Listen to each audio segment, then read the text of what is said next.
Vous pouvez plus avoir de ceinture, hein, bien évidemment. Ah, petite astuce que je vais vous donner rapidement. Vous avez un portail. Vous avez démarré, donc vous êtes en train de rouler. Vous avez un portail. Si vous sortez de la voiture va s'éteindre, obligatoirement. On peut faire l'essai, hein. Elle va faire un boum, boum, boum, faire un message. Voilà. Dysfonctionnement. C'est parce que j'ai pas arrêté la voiture, je suis déjà sorti. Donc la voiture est à l'arrêt. C'est chiant parce qu'il faut à nouveau rallumer.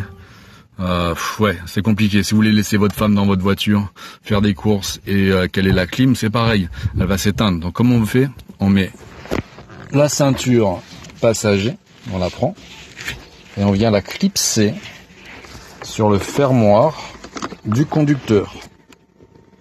Voilà. Là, on va pouvoir sortir de la voiture sans que la voiture s'arrête. Regardez bien. Le moteur est, le système est allumé. J'ouvre, et ben là, plus de message. Il me dit même porte ouverte avec un petit triangle parce que il comprend pas le système pourquoi la voiture n'est pas éteinte. Donc là, je vais à mon portail. Bon là, il est automatique, mais s'il n'était pas automatique, je l'ouvre.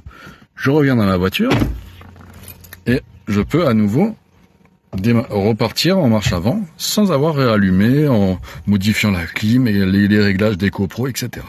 Donc ça c'est une petite astuce qui est sympa, qu'il faut connaître. À utiliser aussi dans les mini Cooper SE. Voilà, hop. On a des vides-poches bien profonds avec un antidérapant.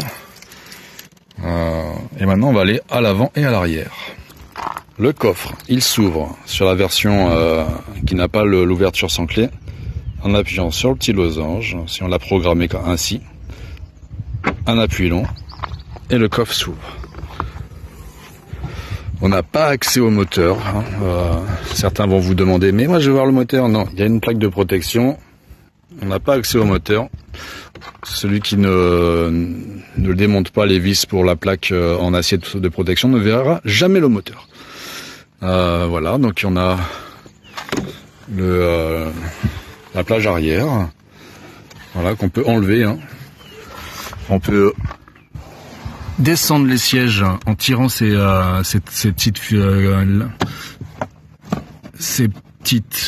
petites sangles et on appuie et le siège lui va basculer. D'accord. On a aussi un intérieur pour le faire. Donc il va se faire en deux fois. Donc c'est pas évident avec une seule main, mais voilà. Je rappuie, hop, on va le voir depuis l'intérieur. On peut le faire des deux, c'est bien pratique. On a la petite sangle ici. Et on l'actionne et on va pouvoir, voilà, il y a une partie rouge qui dit c'est bon, arrête de tirer. Et qui va pouvoir baisser le siège. Les appuis-têtes, pareil. Il y a un petit bouton si on veut l'incliner. En position basse ou en position haute. Des porte-gobelets à l'arrière. Porte-gobelets à l'avant. Il y en a un qui se rajoute aussi devant. Qui, quand la voiture est neuve ou d'occasion, souvent, il est installé sous la coudoir. Donc à vérifier. Prise allume-cigare. Prise USB. Et une bien cachée ici aussi de prise allume-cigare. C'est là où il faut charger le téléphone avec un adaptateur exprès pour ça, parce que si vous chargez directement sur la prise USB, ça mettra des plombes. C'est pas fait pour ça, c'est pour faire des transferts de données, mais pas pour charger. Sauf si vous vous mettez sur la prise allume-cigare, là vous pouvez charger, c'est nickel. Donc moi je préférais le mettre dessous, mais vous pouvez le faire aussi à l'intérieur. Mais la prise USB n'est pas fait pour ça, n'est pas fait pour charger. C'est juste pour faire des transferts de données. Voilà. Donc maintenant, après le coffre, c'est très intéressant. On voit la structure en carbone de la voiture. On se croirait dans une McLaren. Tout en carbone. On va voir l'avant. En parlant de structure, on la voit bien la structure en carbone. Niveau de l'habitacle. Tout ce qui est la cellule est en carbone. Le châssis, lui, est en aluminium. C'est une voiture qui est très légère et qui a une conception hors du commun. Très cher à construire, c'est pour ça que la construction de la voiture s'est arrêtée. Mais c'est vraiment une voiture extraordinaire. Donc pour ouvrir le coffre, petit symbole du coffre avant, le Frank. On appuie dessus. Et là, il y a un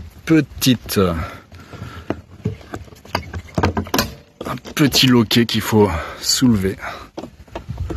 Et comme ça, on peut soulever le coffre. Voilà, alors on va trouver le triangle, l'écrou, l'antivol, la pompe, le compresseur, s'il y en a, mais je l'ai enlevé, mais il est présent malgré tout. Le liquide lave-glace, la batterie 12 volts, elle se trouve là, hein, pour les petits malins. Il faut enlever la boîte, enfin le frunk, avant d'y accéder. Et bien évidemment, avant de faire quoi que ce soit comme opération, il faut mettre en consigne le système. Il faut lever cette partie-là, mettre un cadenas ou autre chose pour pas qu'on y touche et pouvoir intervenir.